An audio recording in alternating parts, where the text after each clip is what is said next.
Salut Internet, ici Mister Phoenix, j'espère que vous allez bien. Aujourd'hui on se retrouve pour une nouvelle vidéo un petit peu particulière. Voilà, je voudrais tout d'abord m'excuser de ne pas avoir été très présent au cours du mois de janvier. J'ai eu quelques petits problèmes de mon côté, mais voilà, maintenant c'est résolu, je vais vous expliquer un peu ce qui s'est passé.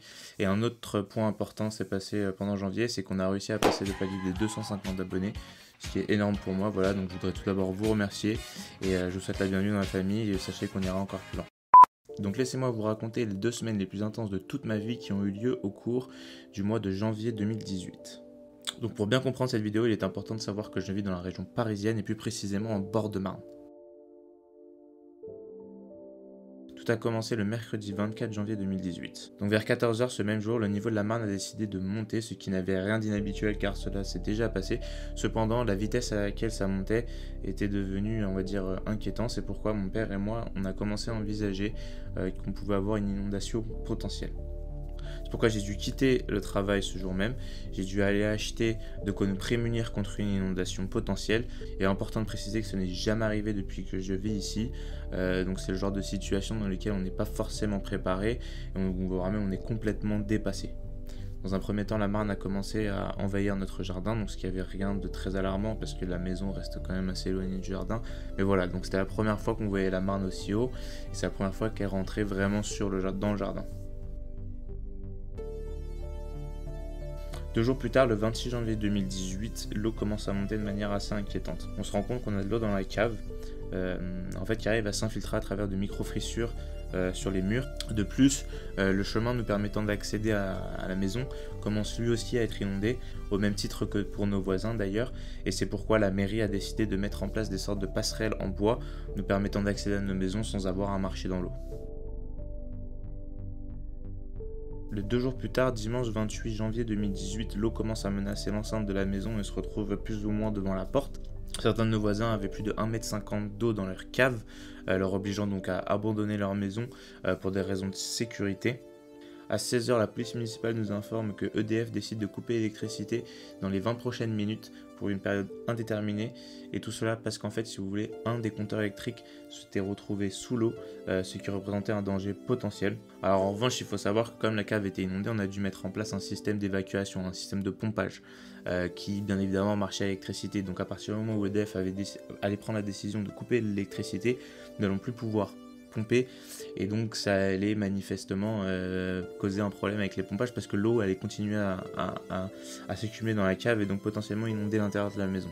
On s'est donc retrouvé sans électricité, sans chauffage pour une période indéterminée, inconnue, avec une cave qui continue à se remplir. Par chance, l'un de nos voisins qui n'avait pas été encore inondé avait un groupe électrogène et a décidé et nous a gentiment prêté son groupe électrogène pour qu'on puisse donc réactiver les pompes, au moins histoire de sécuriser la cave et éviter qu'on soit inondé donc de l'intérieur.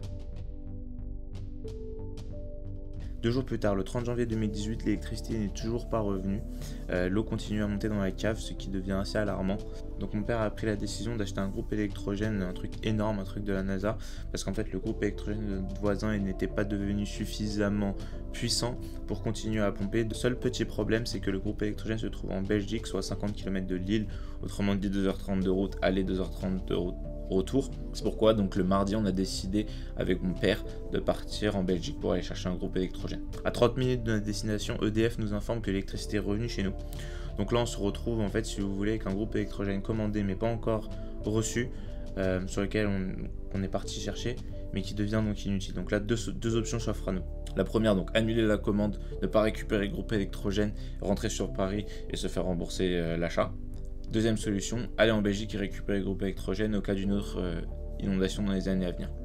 On a choisi de prendre l'option numéro 2, donc on est effectivement parti en Belgique pour récupérer le groupe électrogène. À ce moment-là, on pensait sincèrement que le pire était passé, que la crue allait redescendre et que l'épisode des inondations était terminé, mais sachez qu'on avait bien tort. Pour votre information, il existe 2 manières de chauffer une maison. Vous avez la possibilité de le chauffer avec le gaz de ville, qui est généralement très déployé et très utilisé. Sinon, vous avez la possibilité de chauffer une maison avec une cuve à fioul. Ce qui est important de savoir, c'est que si le fioul est amené à être mélangé dans la cuve avec de l'eau, et que l'eau rentre dans la chaudière s'arrête, et donc il n'est plus possible d'exploiter le fioul.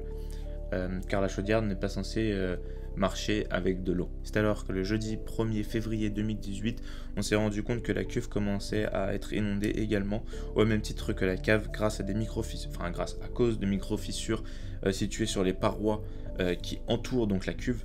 Il devenait pour nous donc primordial de protéger la cuve et de commencer à pomper l'eau en dehors de la cuve à fioul, sinon on allait se retrouver sans chauffage.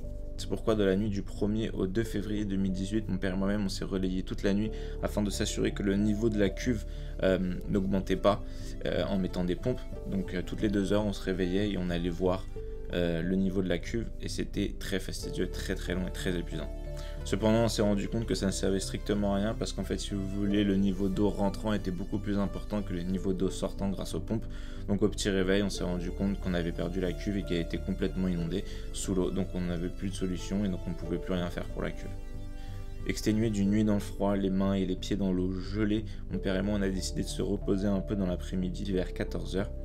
C'est alors qu'à 15h, donc 1 heure plus tard, l'un de nos voisins frappe à la porte, donc ça me réveille et il explique en fait que EDF s'apprête à couper de nouveau l'électricité et de plus qu'il souhaiterait récupérer son groupe électrogène car c'était la même personne qui nous avait prêté son groupe électrogène la première fois.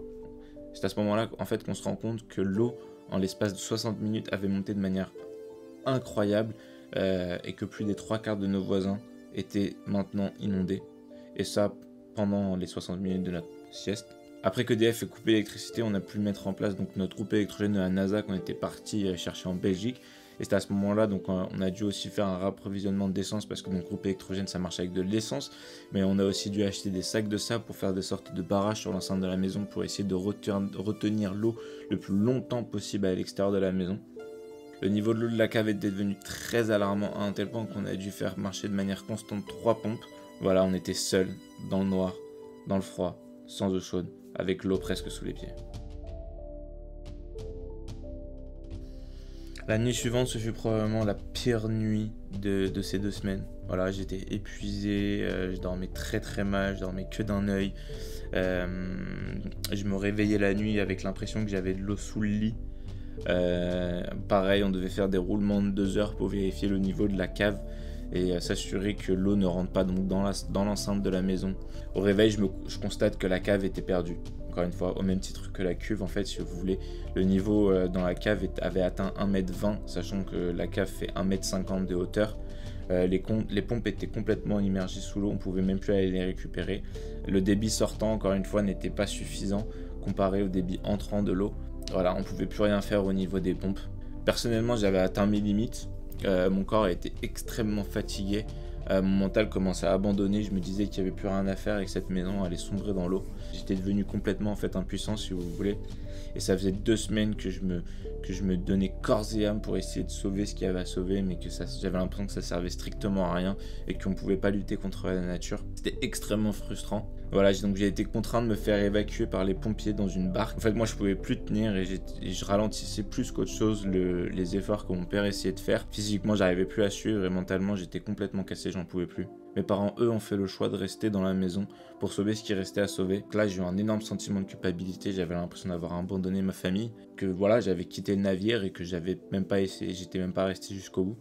En revanche, je me suis dit, tant qu'à faire, vu que moi je suis à l'extérieur de la maison sur de la terre ferme, sans eau autour de moi, je vais essayer de les aider au maximum de l'extérieur. Donc j'ai été très actif et j'ai essayé de leur amener du matériel, de l'essence, des vivres pour qu'ils puissent continuer à vivre dans cette maison avec un semblant de confort. Quand je vous dis équipement, en fait, si vous voulez, l'eau est arrivée à un tel niveau qu'il fallait qu'on ait des bottes de pêche, des cuissardes plus précisément. Donc je suis parti de l'autre bout de Paris pour acheter des cuissardes qui étaient en rupture de stock sur tout Paris. Et cette situation a duré 4 jours où j'ai été donc hébergé sans pouvoir rentrer chez moi. 4 jours plus tard, mercredi 7 février 2018, j'ai enfin pu rentrer chez moi. L'eau était descendue, la crue était passée, bien qu'il reste encore de l'eau, mais franchement ça c'est vraiment minime comparé à ce qu'on a eu avant. Au final, rien d'important a été endommagé. Miraculeusement, l'eau ne s'est pas infiltrée dans la cuve, donc la chaudière est repartie, on a du chauffage, l'eau n'a pas atteint le rez-de-chaussée, donc franchement au final on s'en sort très bien. Et pour célébrer ça, après ces 2 semaines d'expérience complètement inattendue, extraordinaire et unique, on a eu le droit à une vague de neige qui a complètement paralysé Paris et sa banlieue pendant plusieurs jours, donc ça c'était assez impressionnant, assez marrant. Donc au final tout est bien qui finit bien. Voilà, c'est la fin de ma petite histoire. Franchement, je suis très heureux et je suis conscient de la chance qu'on a eu, le fait de n'avoir que très peu de sinistres. Comparé à la situation de nos voisins, ça reste complètement fou. Donc voilà, quand on met ma situation en perspective de ce que les autres personnes ont vécu, je considère que j'ai été très chanceux et qu'on s'en sort extrêmement bien, ce qui est une excellente nouvelle. Il est possible que certains d'entre vous qui vivent dans la région parisienne ont pu eux-mêmes être victimes des inondations, donc j'espère sincèrement que ça n'a pas été trop grave et que les sinistres totales, les minimes. Sachez que je suis tout cœur avec vous et je sais que c'est vraiment pas une expérience drôle et que c'est très éprouvant physiquement et mentalement. Pour tous les autres, voici un petit reportage de la crue un peu exceptionnelle de janvier-février 2018, j'espère que vous l'avez apprécié. On est déjà arrivé à la fin de cette vidéo, j'aimerais te remercier d'avoir regardé jusqu'au bout. N'hésite pas à lâcher un commentaire ainsi qu'un pouce bleu si tu as bien aimé cette vidéo, ça me ferait extrêmement plaisir. De plus, n'hésite pas à t'abonner en cliquant sur le gros cercle qui va s'afficher au milieu de l'écran dans les quelques secondes qui arrivent et à rejoindre la Phoenix Family. Je te dis à la prochaine pour une nouvelle vidéo, c'était ton fidèle serviteur Mr Phoenix, salut Internet.